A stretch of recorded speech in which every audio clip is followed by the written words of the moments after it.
All right, this is Scott. I am in Portland in the summer of 2017. Today is, I believe, like September 8th or something like that. And what I'm going to do here is do a little tour of the van. This is how I've been living in it for the most part since the eclipse, which was kind of the first period of time when I had all of the major systems working. I've been working on this van for a while, but this is going to be a quick tour.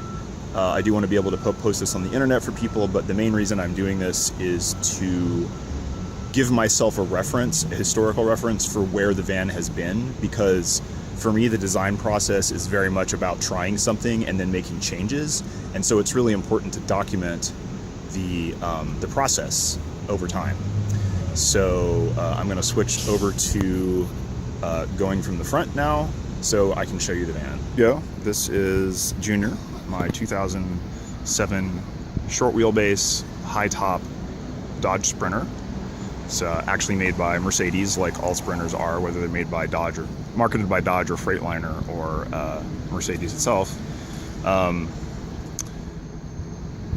There is a dent in the window right here, or a dent in the side here that happened before I left, and I hit a tree branch that was very hard to see. It's led to some problems down here. There's some leakage here at the corner. I had a big crack in the window that was coming down here, that windshield that I had to fix with one of those window kits. It's no longer getting bigger, which is good. The fix is not quite as great as I'd like, but it's okay. This is a CB antenna, which it's one of those magnetic ones that you can remove easily, a la Dukes of Hazzard style.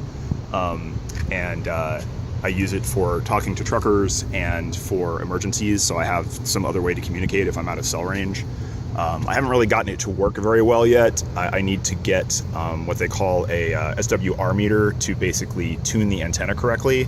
I've only ever heard a real voice out of it once. Up on top here we got my solar panels. They're mounted in pairs of two, so there's two up front and two in the back. They are 100 watts each for a total of 400 watts. There's my Max Air fan, which is a very popular high-end fan that's waterproof, takes air in and out, generally helps with circulation. And let's go and take a look in the cockpit here. I'm cleaning this up quite a bit. It's still not completely clutter-free, but it's way better than it used to be. I previously had a computer bookshelf stereo system, and I had the two speakers were right up here to the left and right of where in this spot right here near where the right here, and so I had all the wires and stuff running down here. I had a subwoofer sitting on the floor right here, and it was a really good sound system that I worked very hard to fix and paid some money to fix, but it was also in the way a lot. It was a bright white color, so it would glare off the windshield when I would drive, and it just generally turned out to be a huge pain in the ass. It also ran off of 120 volt power, which meant I had to run it off the inverter.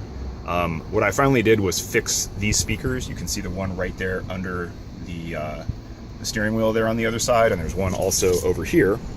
I was up till 4 a.m. in the Walmart parking lot to replace those speakers, which basically just blew because they were poorly designed in the first place. So now I actually have use of the stereo system. This stereo does not come with a built-in auxiliary input, but you can buy one, and there's like a secret hack you can use to get the stereo system to use the auxiliary input, which you see hanging down right there. That allows me to hook my cell phone to the system and use it. Generally, this is a lot cleaner than it was. The floor is still not perfect because this van has 200,000 miles on it, but I got together with a guy called Neil, who's a friend of mine that is a full-time van liver. Has been doing it for quite a long time, and he hooked me up with some of this red degreaser stuff that really helps clean the floorboards a lot. And it still looks a little more cluttered, I think, from the vantage point of this camera, but the bottom line is that for the most part, this cab usually looks pretty much like you would expect it to look if you look at it from the outside, which is important because this is the job of this part of the cab, except for, when I'm driving, is to basically look as normal and stock as possible so that people basically do not suspect that anyone is living in this van. You can see the CB is right here, and I'm waiting on the SWR meter to tune the antenna. It's not working very well right now. The antenna I have up there is not a very good antenna, but as long as it can work over a couple miles, I'll be happy. This metal thing right here is one of the door stops that allows you to keep the door open for the far door over here, and that broke off while I was in the middle of installing the speakers at 4 a.m. That blue thing is a grocery bag that I found lying around on the ground. There's my coffee mug right there that lives in that right here in the center of the picture, that lives in the door. That's where I keep my leftover coffee in case I need it. I do have a coffee machine, an espresso machine, and a grinder in the van, but I have not been using them as much recently. And there's a driver's seat. There's my cell phone holder. I've got it's an inductive charger, so I can put this phone on there and it will charge slowly. Inductive charging is much slower than normal charging. There's some evidence that I have participated in the democratic process. Most of the stuff up here is pretty pedestrian, and that's entirely by design. So now we're going to move to the back of the van.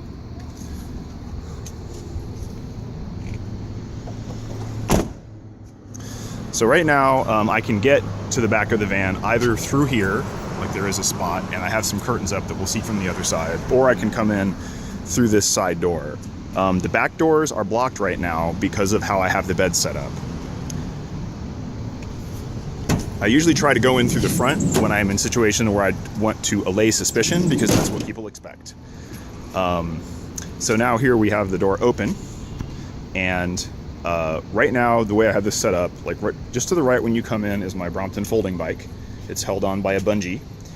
This is a folding bike that allows you to ride around very well. It's like a 6-speed urban commuting bike. It's extremely effective for Portland. It's about as perfect as a bicycle could get, considering it's a folding bike. It really does well here, and I'm kind of disappointed I haven't been using it as much on this trip. But the thing is, I move the van at least once a day, most days, and so I just haven't had as much need. Because Portland is also quite walkable, and so between the walkability and the fact that I'm relocating the van, I've only used the bike 2 or 3 times since I've been here. Now, starting on the left here, coming in, there's my toilet. This is basically just a bucket with a screw lid on it. I am using coconut core as my the medium. There's a medium that you add that basically soaks up all the water and makes it not stink. This is actually doesn't really smell very much any more than normal toilet would when you use it. And basically I just put the coconut core in there, and then I pick up the container and shake it a little bit to make sure everything gets nice and distributed. And when I open it up the next time, it basically just kind of smells like the ground on the forest. It does not stink. I've had this for probably 6 months. I used it in the yurt, and I've never emptied it yet. It's probably about a quarter full. So it's a very, very basic composting toilet setup. I would like something far more effective. I try to use this as seldom as possible. I have this plastic lid here. This is like from a handicapped thing. And basically after I take the lid off, I just put that on there, and then I have my little seat. I've got my toilet paper up here in the corner. And that's a very effective solution for occasional use, even for heavy use if you wanted to set it up. From an environmental standpoint, the main thing to be concerned about is that you have a responsible place to get rid of the waste when you're finished. There's a number of ways to do that responsibly. The Humanure handbook is probably the simplest and most popular method of doing that. Another method is to basically keep a bunch of these buckets and then just leave it in there for like a year or two. And then by the time you take it out, all of this sort of bacterial stuff is over, and it's pretty much ready for use as like compost. Okay, so now these shelves right here, these are very similar to IKEA shelves. I think these may have come from the Container Store, but they are these sliding wire shelves. I found 2 sets of these at Goodwill. There's another set right here that goes back behind the door. I found those for $30 each, which is a massive steal because it's probably about $150 per unit for the whole frame and then all of these shelf units. It was in almost perfect condition. I really like the fact that you can see stuff in there. I am at a stage of the conversion now where it's more important for me to be able to find things than for things to look good. But I've also found that I just sort of like open storage in general, and I'm trying to move toward everything being either open or transparent because it makes it much easier to find things. One of the things that's kind of cool about this, all of these will slide inward, and on the inside I'll show you that I have a bungee to keep it from moving. Here the door prevents things from sliding out, but one of the cool things about the fact that it's located here is that if I wanted to put like my induction stove or another cooktop here, I would be able to pull it out. I might want to have some legs on the bottom to brace it, but then I would be able to do outdoor cooking, and I could also have another similar setup with the sink in it so that I would be able to pull the sink out, and then I would have like an entire outdoor kitchen that I could just deploy easily. So that's an idea that is brewing that I haven't worked on yet, mainly because this is an urban stealth camper, and so I'm not really taking it out into the boonies very often. Now, I did do a little bit of cleaning up before I made this video, but I didn't do too much because I want people to sort of understand, including me historically, you know, what it's like to live in this van right now. My goal was to get everything functioning as quickly as possible in an initial location, so I was not concerned about it looking nice. I was concerned about sort of feng shui and flow and usability, but I always assume when I'm doing this kind of project that everything is going to be wrong when I first start it and that everything will have to move. So instead of researching a whole bunch of different designs and then picking one from the beginning and knocking all of it out in a couple months, I basically just found a configuration that seemed like a likely success, and then just threw things together as quickly as possible so I could actually try helping out, so try using it in the field. Here you can see these are eclipse curtains, which is fun considering we just had an eclipse, and I bought it a couple days before that. I'm stepping into the van now. These are what prevents the light from showing from the outside of the van when I'm in the dark. On this side I have some clips, and this side shows a lot less light. And then up here I just have I have a piece of paracord that I run across the top that these are on. So it doesn't completely close like this, but you can overlap it on the bottom. This side is a little more open. Now my eventual plan is for all of this to be basically Velcroed in place, and for there to be a bar that runs, probably 2 bars that run all the way across the top here. So that these curtains can be completely overlapped, so that they're each on a separate bar and they can be overlapped substantially in the center. And I think once I get to that point, I will have almost complete light blockage, and you will not be able to see at all in the dark what is happening inside the van in terms of the light action. So now as I step in, right in front of me here is the sink setup. You can see down here on the bottom that I have 2 5-gallon jerry cans, and these this one is the clean water and this one is the gray water. So I have a pump under here. You can see it right there. It's a C-flow pump.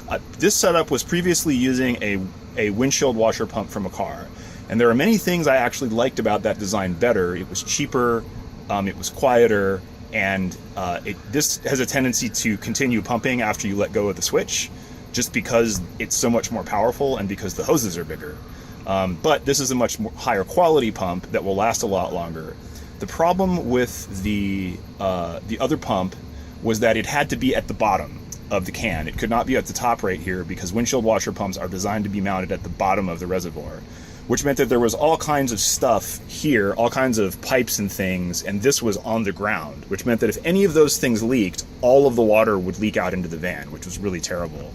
I used the windshield washer pump for over 6 months, or possibly even a year in the yurt, and it worked extremely well. I actually ripped most of this plumbing out of the yurt right when I left. So this is the same system I've been using. One of the things that's pretty remarkable about this is that this system can run for over 2 weeks on about 4 gallons of water. These are 5-gallon tanks each.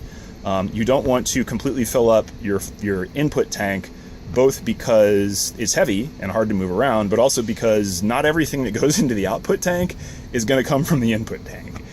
And so it's important to have a little bit of extra capacity on your output tank so you don't get nasty water everywhere.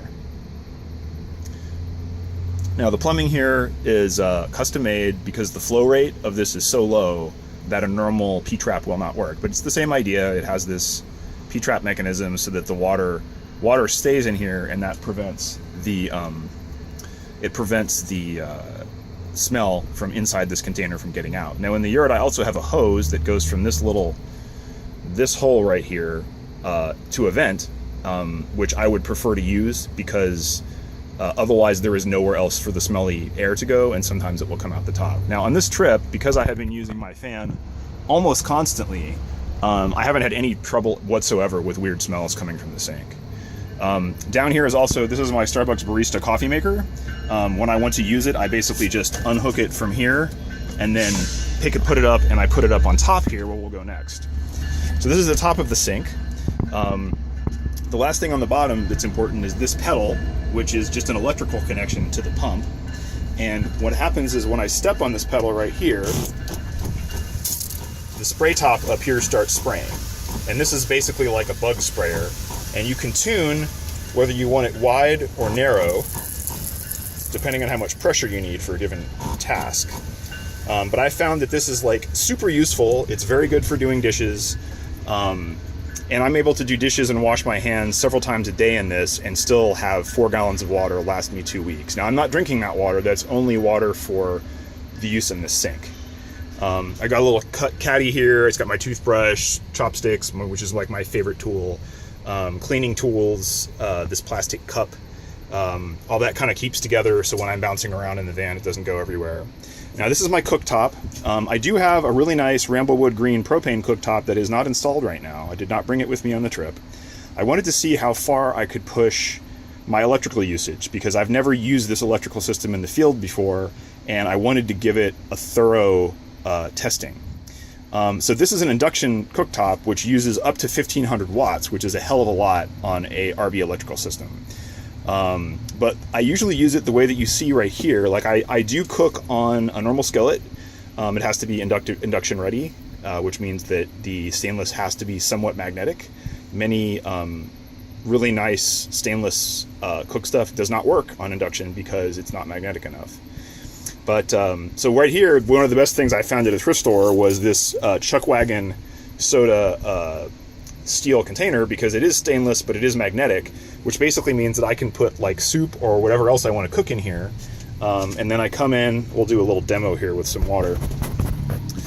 So I'm getting water out of my container, which I'll show you later. Just put a little bit in there, just enough to cover the bottom, and then we put this on the induction stove, turn it on, and I'm going by temperature, so I'm going to go for 245 degrees. You can also set it by wattage, and you can see that it boils the water almost instantly. Now, this is largely because there's not very much water in there. If this was like half full, it would take a few minutes. But it's extremely effective and very quick, which means that although this is pulling a lot of wattage, it doesn't pull it for very long. It also means that if I want to heat up some water to use, like if I have something that's caked on or something, it's very easy to do, like heat up a small amount of water. And now I have some hot water here that I could, for instance, pour into the sink, which is a little dirty, and it would wash some of the stuff down. But I found that on this particular trip, I haven't been doing as much cooking as I normally would like, largely because this is all kind of ghetto rigged at this point. But I have been doing some like cooking eggs and bacon and stuff in the morning sometimes. But mostly I've been doing soup type stuff and reheating leftovers on the induction stove here. Now this stove could basically drain the batteries completely if it were left on at full power, or even the power that I use it at, for probably about an hour and a half to 2 hours. So it is by far the most powerful drain on my power that I have anywhere in the system. If I chose to switch to propane for my cooking, the system I have would be pretty bulletproof anywhere that wasn't like super dark. And I'll give you more details on that soon. Now up here there's my dish towel, there's some extra soap and hand sanitizer there. This is a Wi-Fi antenna that I have not completely used yet, but basically to allow me to piggyback on like nearby Wi-Fi signals. That's an ongoing project with these routers here. It's the same system I use in the yurt, basically, to hit the router, which is a couple hundred feet away from where the yurt is. And I'm basically adapting that system to be able to use wireless connections from further away. I've only used it once, and it was not particularly successful. It would be much better if the antenna were on the outside someplace of the van rather than the inside. But that's just another project. And then I have some lights here. And let's see, where did I go with my remote control? Oh, it's in my pocket. So one of the scores I found recently was a set of these iDual lights. You can see that it's kind of a floodlight configuration. These are 65 watt equivalent LED bulbs. And the cool thing about these, besides the fact that they have a remote control, is that they are controllable, like all the different colors. So there's a much bluer spectrum, and then you can kind of walk it down through various rednesses. This is very helpful at night when you don't want to wake yourself up with a lot of blue spectrum light. And then each of these settings also is dimmable, so I can make it brighter or dimmer with the remote. It's an infrared system. This one does not use Bluetooth, which is why I think it was on sale. But I got these for $25 for each bulb and remote, and they're normally $45, so I got them for almost half price. I've been very happy with them because the lighting I've been using in here basically sucks. It's one of the things I have done the least work on. And I tend to be the burner philosophy of like use a headlamp for everything. And so I don't spend as much time trying to get my actual system lighting working as well. I have another one of these hooked up over here in the back. It's kind of just clamped to the ceiling. These art lamps are a good way to try the lights out in different positions to see if that is a good location for putting a longer term light, because I would like all of this to look nice and have built-in fixtures and stuff in the long run. I also have this reticulating mirror, which is what I use for shaving. It's a makeup mirror where it has the normal zoom on one side and then the zoom in on the other side. I need to find a better way to attach it than just holding it, but it's pretty useful so far. I think I still would like a larger mirror in this location. So going to the left from there, I have these hanging baskets, which right now you can see are encroaching a little bit onto my cook space. This is just an experiment that I'm trying. I have two of these that I've had in the yurt forever, and they do work pretty well in terms of like they handle the fact that the van bounces around everywhere and stuff tends to stay in there. Even this router, which looks pretty precarious, that hasn't fallen out in my driving around. And then moving to the left from there, on the underside here, this is my battery pack. There are four 6-volt interstate golf cart batteries inside that box. And that is quite a bit of power. It's a total of 416 amp hours at 12 volts. There are two of the batteries are in parallel and two of them are in series. And if you look elsewhere on the site, you will find diagrams for all that. But that would probably allow me to run on minimal usage with the fridge and everything else for 2 or 3 days without needing to recharge, assuming for some reason that the solar system was not working or not available. Now I do have an interconnect. There is a switch that is underneath the driver's seat. It's to the left over here, to the left of the driver's seat. I won't actually try to find it, but it's right down in this area. And what that does is it connects the alternator and the car battery up front to these batteries in the back. And that enables me to charge these batteries using the engine of the vehicle. Now that's extremely inefficient and it's bad for the engine potentially, and also for the diesel exhaust system, which gets gummed up.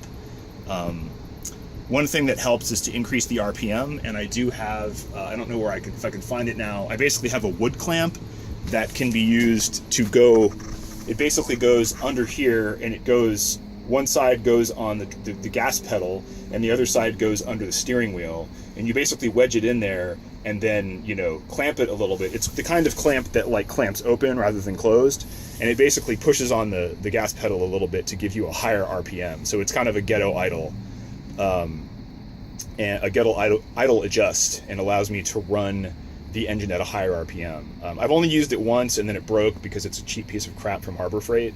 I haven't had time to fix it yet. But it is very good to have this option, and we have had the option to charge the batteries from the engine because we have had some forest fires here in Portland, and the sky has been full of ash. It's been hard to see the sun. The solar panels themselves have gotten ash on them, and so basically my charging ability at this point is probably about 50% or less of what it normally has been. Now coming back over to here, I'm going to pause and then restart the video, hopefully in the same position. This is my fridge. This is a 4.2 cubic foot, I believe, Vitrifrigo fridge. I still have some of the plastic on the outside here because I'm basically just trying to protect it from my chaotic lifestyle right now until I get a better design. This is about the same size as the one in the yurt, which basically means that it's very big for an RV fridge, but it's also very too small for a foodie like me who wants to buy all the things. But I've been pretty happy with the fridge overall. It's got a pretty decent layout here. I've got quite a bit of like fruits and vegetables and stuff that I've got from the local farmers markets here. This is my compost container that I use. There's some leftovers. You know, I have some eggs and banana. That's a plantain. It's supposed to look black. Apples, lettuce. And so it holds a pretty decent amount. I've got a lot of leftovers I'm trying to work my way through here. Portland is kind of like Gomorrah in terms of temptation. It's just everywhere. And then it's got this freezer, which is a pretty decent sized freezer. I've got 3 ice trays in there, and it's tall enough for like, you know, a normal, like a little pint of ice cream. I've got some frozen vegetables. Those are really good to put either in the microwave or on the stovetop. They're much healthier than canned stuff, which is what I've been tending to eat in the van more often. Overall, I'm very happy with the fridge. I wish it were bigger, but at this point I can't really fit something bigger in here probably. It's made by Vitrifrigo, which is, you know, it's a 12 volt, 120 volt refrigerator, but it's primary 12 volt, and it runs off what's called the Danfoss compressor. And the Danfoss compressor is designed to only run on 12 volts, and it is extremely efficient. Most RV fridges are 3-way fridges that also run off of propane, and while they are capable of running off electricity, they are much less efficient. This is probably like 5 to 6 times more efficient running off electricity than a propane fridge would be. And one of the problems with propane fridges is that they need to be fairly level to work well. And because this is an urban stealth camper, I can't actually level the vehicle very often, which means that this is frequently on an unlevel surface. The Danfoss compressor I found in the field pulls about a little bit more than 7 amps when the fridge is completely warm and has nothing in it. That's when the compressor is running. When it is running with stuff in it and it's relatively cold, it pulls between 5 and 6 amps. And like most fridges, the compressor turns on and turns off. So it's really a matter of how much power it uses is a matter of the duty cycle. I do not yet have like a total power flow usage in the field for this device. But what I can say is that if you had 1 or 2 solar panels of 100 watts, you would more than be able to keep up with this. And because it's a fridge, if it's an emergency, it's completely okay to turn the power to it off for a while and just, you know, let it be an icebox, and then turn it back on when things improve. I haven't had to do that yet, but with the ash in the sky, I have been thinking about it. Now up here on top is where a lot of my power electronics live right now. This is not really a good place for them. But it's where they ended up, largely due to cable lengths and speed. This big item on the bottom is my inverter. Its job is to turn 12 volt power into 120 volt power for my 120 volt appliances. Now you'll see that I have a power strip here, which I have a lot of my 120 volt stuff plugged in. That's my toothbrush. These are the 2 lights that you saw. And that kind of enables me to multiply this out more. I've got a USB thing in there running this little USB fan. I got this at a thrift store for like $5. It's not like a huge amount of air, but it's definitely enough. And one of the problems with airflow here is that I do not have any vents anywhere in the van. So the only way that I can let air in right now is to crack the windows on the front, and then my fancy Max Air fan here will either pull air in or push air out depending on what I'm doing. Usually I have it pulling air in from the outside, but if it's actually quite hot and I'm in here, I reverse it so that it pushes air down, and then I try to spend my time kind of underneath here, and it really helps a lot. Now, one of the problems of not having any vents is that the bed area in the back here gets like, the air doesn't get stale if it's flowing through the rest of the thing, but there is not much airflow back there, and it does feel kind of stifled. What I would like to do is add some vents both in the floor of the van at various places and also here on these upper window places, so that I can fine tune where the air goes. Because basically this is the master driver of the airflow in the van. This determines how much and how fast, and it's quite powerful. It has 10 speeds. This is like probably a speed 2 or 3 that it's running on right now. So it'll move a lot of air, but the thing is the air has to go to someplace or come from somewhere. And by adjusting which vents are open and closed, you can then decide where you want the air to go.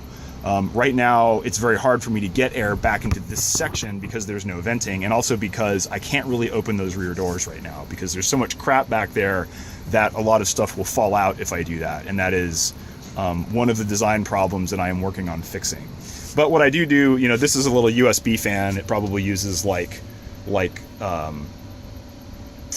much as this little USB thing. It's probably like a 1200 milliamps or something. So like just over an amp.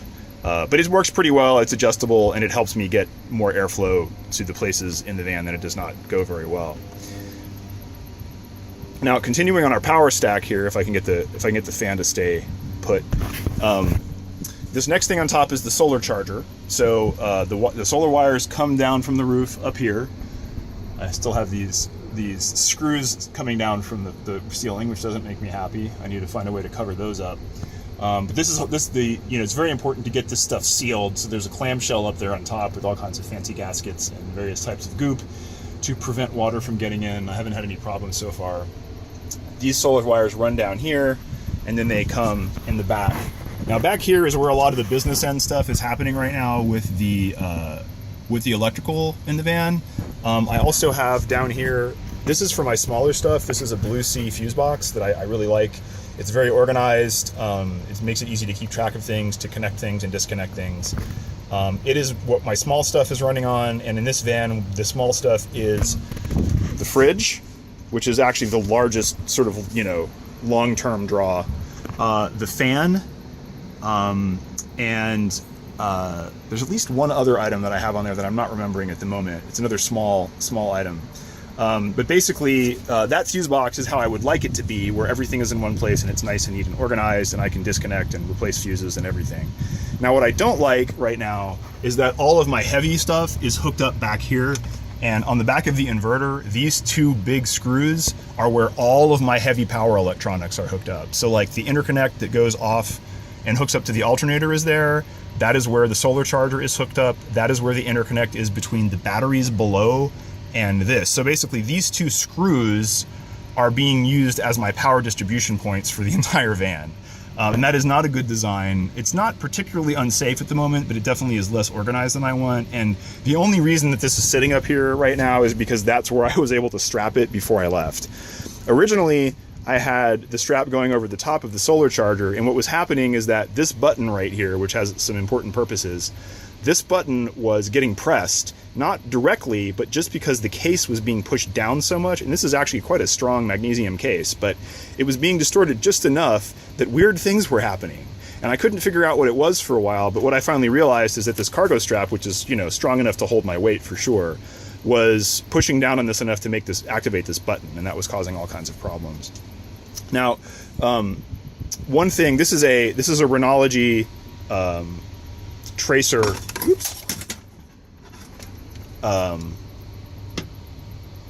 charger here, and it has a load circuit, and the load circuit is cool because you can hook your smaller stuff to the load circuit, and if the batteries get low, and you can see right here that's the voltage on the main battery right there, 12.7.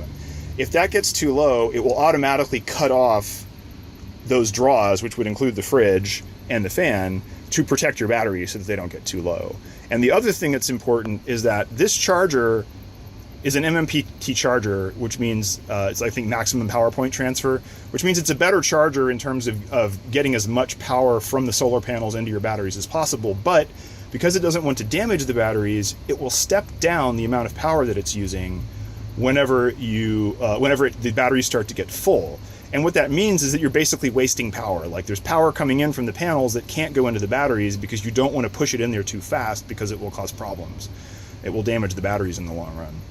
So the other reason that the load circuit is important, and all the stuff on this panel back here is on the load circuit, is that it powers the load circuit first, which means that, say there's 20 amps coming in, which is pretty rare, but does happen.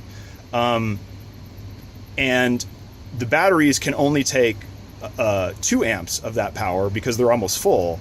Well, normally that extra 18 amps would just get wasted. But because this stuff is hooked to the load circuit, if this is pulling, say, another 8 amps of that power, then instead of 18 out of 20 of the amps being wasted, only half of them are wasted, because 2 is going into the batteries, and then the other 8 are going into the load. So basically it leads to better power usage. And I realize that may sound complicated to people who are not familiar with this. The RV solar design is actually one of the most complicated practical disciplines I've ever participated in as someone who is basically professionally an electrical engineer in terms of training and education. But anyway, it does work quite well. Now down here, this is the trimetric meter. right here on this one right here. I'm kind of having to baby the fan here. I'm going to try putting it back up here so it's not like in my face anymore. There we go. So this is hooked up to something called a shunt, which is basically a very precise, very small value resistor. And what it does is it measures how much power flows into the batteries and how much power flows out of the batteries. A lot of cheaper systems only measure the voltage to see how much charge you have, and that is extremely inaccurate. It does not do a very good job, and it leads to a lot of problems. This device actually measures the power that is flowing into and out of the pack. Everything is hooked up through this. On mine, it's on the negative battery terminal, but basically everything in the van that uses power that I want to measure is hooked up through that wire, and it goes to here. And if I go to the left, that's 70.2, that's how much voltage is coming in from the panels right now. The next, this is how much charge is going into the batteries. Now it's interesting that it's actually a negative value right now. I think that is because of the load, of the fridge and stuff being on. So right now, it's actually a negative value coming from the panels going into the batteries. Now, and this is the load terminal. This basically tells you how much. I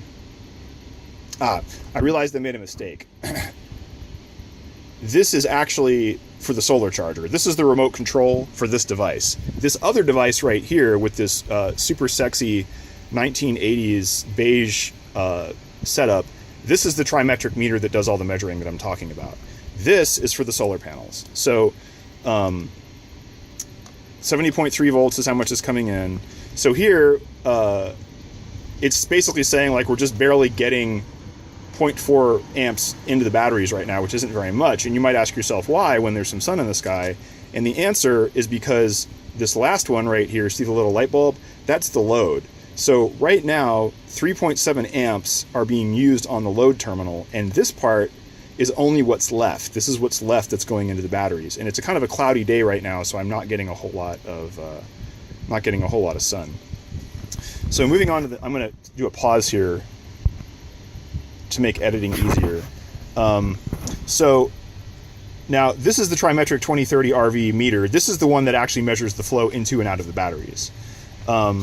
So 12.7, again, it's the same voltage that you see on all of these, so it's good to see that that agrees because they're all pulling it from the same place. These are all hooked to the same terminals, basically. Now this, see the negative, this is showing that right now, negative 4.5 amps are flowing out of the batteries. That is coming from the fridge, the fan, the lights that I'm running. So at this point, I am losing power. And 82% is the state of charge, which basically is like how much total power is left in the batteries. And there's a lot of debate as to what the biggest number is supposed to be when you are when you're using flooded lead acid batteries, which is what I have. They're the kind that you have to refill the water on occasionally. And those basically the biggest consensus I've gotten is that you do not want to go below 50%. Because that will cause a lot more damage to your batteries a lot faster. So at 82%, that's how much I have left. I don't want to go below 50. Now this is after a couple days of having the dark skies because of the forest fires. But what I have been doing is I have been running the engine up front and flipping that relay switch, and I've been charging some of it off the engine, mostly while I'm driving. So it's very good to have that backup. I also have the ability to charge off of 120 volts. Somewhere in this stack of crap over here is my DeWalt 30 amp charger, and with that I can plug into like a friend's garage, for instance, or outdoor outlet, and be able to charge the batteries from that. But so far, the lowest I've ever gotten, I think, was 68, and that's still pretty good. Now this is during the summer in a sunny location, so if you were like living in Michigan or something, this would be a different story, and your solar setup would have to be drastically different. But so far, most days I've been on the trip, I have been making it up into the high 90s or 100%. Only over the past couple days with the problems with the ash from the sky have I had trouble getting the batteries completely full. Okay, so that's pretty much the power systems. There's a lot more to say diagrammatically with that, but I'm not going to go into that. Now here is the back of the van. This is kind of the living space. This is kind of the sleeping space. Now I got these bungee nets a number of places, but basically the place I got most of them is Harbor Freight. And these are super useful for prototyping because they're very easy to hook up. You basically just hook them onto things. You can hook them together. You can move the hooks around.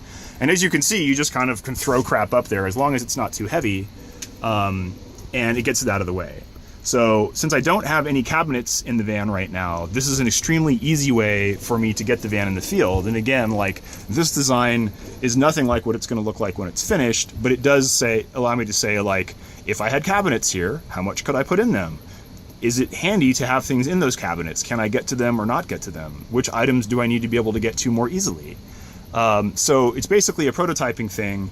And I kind of want to go for like a Japanese tea house feel for the inside of the van anyway. So if this turned out to be something that looked kind of like Japanese fishing village netting, and it was like romantic and well set and did not look cluttery like it does now, I might be okay with the idea of having some kind of netting up there. The next thing that I'm going to try is I have a lot of these smaller tubs from Costco, and what I think I'm going to do is I'm going to build some kind of hanging mechanism that basically holds these probably too high, because you can see how high one is. I think too high would be about the same level as I've got with the nets, all the way along both, like here, the back, and here. And that would probably let me put something like 12 tubs up there, and it would look a lot nicer and be more organized than what I've got with these nets. But the nets have been really good for allowing me to get this project off the ground and start living in this space. And I'm very happy actually with the way that they've worked so far. Now here's the bed. It was 72 inches long, which is just barely enough for me. I'm 6'2". But it's not anymore, because previously I had this bed going front to back like this, and now it is going side to side. And this van is only 70 inches wide. So basically it is not long enough for me to stretch straight across the bed from one side to another. But from corner to corner, if I go from this back corner to this front corner, I'm pretty able to stretch out, particularly because behind the bed here, along the wall, there's like a pie wedge shaped section that is not the bed or the mattress right now, that is caused by the fact that the doors are curved. And the bottom line is I've got a bunch of shit stuffed in there right now, and then I put like a pillow on top, and what it effectively does is it extends the mattress a little bit that way. And if I decide to continue using this side-to-side bed configuration, which I'm debating at this point, making sure that the mattress extends all the way to the closed doors with some support underneath it, that would buy me quite a bit of extra space to make myself more comfortable. I've been sleeping okay in the van, not as well as I do in the yurt, which still was not as good as I used to sleep in my old bed at home. As you can see, there's some crap on the bed. Right now, the amount of stuff I have in here exceeds my storage capacity enough that I have to do this pretty much whenever I want to go anywhere or sleep. And that is very annoying and something I want to change. It's one of the things I like the least about working in the van, living in the van right now, which otherwise is going pretty well. But so basically, if I wanted to go to bed right now, I would take all this stuff off the bed and put it like down in this area someplace out of the way. I put things also on top of the microwave and this stuff over here. A lot of the stuff you see is these new tubs I just bought at Costco, which theoretically are going to help organize everything else. But I haven't gotten that far yet, and so now they're basically still in the way. This is a clarinet that I found at a thrift store for $10 in Jackson Hole, which is close to Yellowstone. I think I just opened it upside down. No, I didn't. It was missing the mouthpiece and the reeds and stuff like that, but I was able to buy those things. And so basically, for a total of $50, I now have a working, I think it's actually a wooden clarinet. It's a little hard to tell because some of the fake plastics, the fake wood is actually pretty good now. And grenadilla wood is actually pretty similar to plastic. These two backpacks are both things I got at House of Vintage, which is a place you'll hear me talk about a lot in Portland. It's an amazing owner-run boutique where they have it's like the size of an aircraft hangar. They probably have like 30 or 40 different people in there displaying stuff. And for things like boots, these are these amazing Bates riding boots that I needed for being able to go gothing. I did not bring any sort of my more military foot gear on the trip. I got those. I think they're fast lane. I got those for like $36, which is excellent. They fit me perfectly and are actually better for dancing than my boots I have at home. Here's the rest of my gothing gear. I've got my baby doll t-shirt and my sort of communist outfit, and my fat pants are somewhere in this pile. You can see over here that this is how I'm dealing with my clothes right now. I do have some of them in my suitcase and some of them in tubs, but the ones I use most frequently I have hung up here along the edge. You can see that they're pretty cramped, but they do hang up and it does prevent wrinkling pretty well. Obviously, I would much rather have some kind of wardrobe that got them out of the way so that they were not sort of visually cluttering up the environment. But this has worked pretty well, considering the van is not insulated. Now I have no insulation in the van. This is all just cargo van setup right now. It's all just bare metal, not, just one layer thick. For the most part, that's been okay. It has gotten up into the hundreds a couple times here, which is really traumatic in Portland because they do not have air conditioning very often in Portland, in a lot of homes. And it's been getting hotter and hotter, which I definitely think is an effect of global warming here. And more often, like normally the reason I come here is because in the summer it's like sunny and 80s during the day and 60s at night, which is gorgeous when it's like 103 degrees in Texas and still 90 degrees at 45% humidity after dark. But there have been a couple times I've been driven out of the van by heat, but most of the time I'm not in here during the hottest part of the day anyway. And after talking to a lot of different long-term van campers, what I am finding is that really air conditioning is not necessary for a lot of people. The main thing that you have to have is airflow. Up to about 95 degrees, if you have airflow and the correct number and configuration of fans and vents, you can be comfortable inside a space. Now, of course, insulation is also critical. I do not have any insulation in the van now, but eventually I will. I do intend to not only insulate, but soundproof the entire van. And at that point, it will be much quieter and it will take a lot less heat and cold from the outside. Underneath the bed, this is a cargo bed. It's very similar to the design that I used in the yurt. There is a huge amount of storage under here.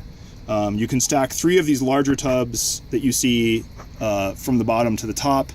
And the wheel wells are also in here, which take up quite a bit of space, but I think conservatively there's probably like 9 or so of these larger tubs and then quite a few of these smaller ones on top right here, which I showed you earlier. And you can fit basically 2 of those for every one of the larger tubs. So there's a huge amount of storage space down here, and it's actually quite usable. You can see right now that it's a little harder to get in here. There is a garbage can right here that is my bed garbage can. This is my fire dancing gear underneath here. You can see some routers and other crap I have in storage right here. But the bottom line is there's a huge amount of storage here, but it is a little hard to get to. And this side is obviously much easier to get to than the ones in the back. And in order to do that, you have to open up these doors. And ideally, I would like it so that everything is organized and neat, and it's very easy to get things in and out. But at the moment, that's not how it works. Right now, I have a bunch of crap stuffed in there in the back. And as a result, when you open these back doors, a bunch of crap will fall out if you don't dig it out first. And that is a design flaw that needs to be addressed. I do have some larger nets like this, and I may choose to use those nets across there. Which would prevent the shit from falling out, but what it would not do is make it easier to get the things in the back. A lot of my heavier tools are in the back. I don't use those as often, but one thing I really would like to do for this trip, preferably today sometime, is to basically find a spot where I can pull, all of my shit out and reorganize it all and repackage it, because there's quite a bit of stuff here under the bed that I would normally like to be able to get to that I can't, because it's too far in the back, and there's also some shit that I can get to right now that I don't need. Also, and that's also true, like as I move over to the left here, you can see that this is the rest of the shelving unit, and these are all relatively full, but this all could also be reorganized. There's a lot of stuff in these shelves that does not need to be there, that could be like in deeper storage behind this. And also, this is all just more cluttered than I would normally have it because I'm working on the conversion on the road. So I have a lot of tools. You can see the pink foam back there and the materials on the side here. That's not stuff that I would normally be carrying with me. Now over here we have the microwave. This is, I got it at a thrift store for like 20 bucks. I just used it for the first time this morning to reheat some Indian food, and it worked quite well considering it's a 700 watt microwave. I think in like a minute and 30 seconds I was able to heat up my leftovers, which is actually longer, I think, less time than it would take in my much more powerful microwave at home. This is my drinking water container. I think this is like a 2.5 gallon bottle probably. It's not super sturdy. My mom gave this to me and it's worked very well. The main problem is that there's no seal under here. It's just plastic on plastic, which means that that's not really waterproof. So when you fill this up, you know, you're theoretically supposed to be able to carry it like this upright, but water has been known to leak out of this. I think the solution is either to find or create a silicone gasket around this edge. That's a pretty easy thing to do with liquid silicone. Other than that, it works really well. You know, I basically, this drinking water will last me for probably, I think I've only filled this up maybe twice or 3 times on the trip. Naturally, I try to get my water as much as possible elsewhere when I'm in coffee houses and restaurants and, you know, other places. But it's a very good solution. And it definitely enables me to have drinking water whenever I want out of the spigot. Over here, this is actually supposed to be my laundry, but you can see that it's full of other crap. This is a result of extensive thrift store shopping. I have a lot of items in here. Like this thing is a drink cooler rather than a drink heater. So this little pad gets down to about 45 degrees when you plug it into USB. I was thinking about maybe using this to make a small cooling unit of some kind. Since air conditioning is not practical on solar for the most part, it's not completely impossible, but it's very difficult. I thought maybe making something very small where I could probably put like some kind of firewall, like a curtain or something to cover the back and basically just cool very small portions of the van at a time. And if I had a combination of something like this little USB fan and this guy, I would be able to blow cold air over that thing. I could also put some kind of heat sink on here that would enable it to pick up the cold better. But the problem is this is always raising the temperature because the way that it creates the cold on top is it creates heat somewhere else, and it has a fan in it and a vent.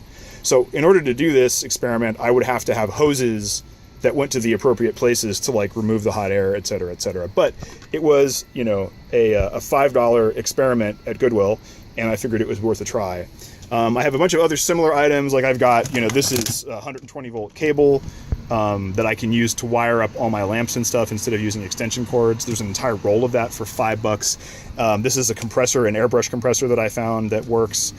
This is my jigsaw. Actually, I originally did find it at the thrift store, as you can see, but this is what I use for doing a lot of my cutting stuff. This is the stereo system I referred to earlier that was up front. It's a like from the early, like the late 90s. This is like a 1998 Boston acoustic system, and it sounds fantastic. I went to a lot of effort to fix it. It's one of those things where I thought I was getting a good deal, and then it turned out I was wrong. And then all the cables and stuff for it, you can see the other speakers go in there. But this is supposed to basically just be my laundry, and it's gotten cluttered up with all this stuff. People who know me would not be surprised. Down underneath here, this pink thing is, there's the extra water, that is extra drinking and laundry water in a jerry can. There are my hiking boots. This is a back pillow with like an arm pillow, and I have another one that's not visible right now. It's actually buried under here, but this desk is what I use a lot of times when I do computer work. What I do is I use the arm pillow on whichever side is uphill, just like I sleep whichever side is uphill. But this lap desk, you know, the computer could be on there, and basically like there is no tension in any part of my body except my forearm. So it's actually a really healthy way to compute, combined with like standing work, which I sometimes do on here with the computer. It's actually fairly decent. I would definitely like a more comprehensive computer workstation here in the van. That is a large part of why I created it, is to make a mobile office. And I would like to have like a larger monitor that like folds out from the wall and then can be used either as a theater from the bed or for doing computer work, either from here standing or lying down on the bed. I want to have some kind of like boom arm mechanism where it will move over. And I think that's gives you a pretty good idea of what the van is like. I'm going to back out here so that you can kind of see the totality again. I think I'm going to back into the front. So at the moment, I'm really enjoying living in the van, and it's working extremely well. For the price of things being quite cluttered and disorganized in certain ways, I have managed to achieve full-time van living off-grid for several weeks now. And overall, I'm super ecstatic at how it's worked out.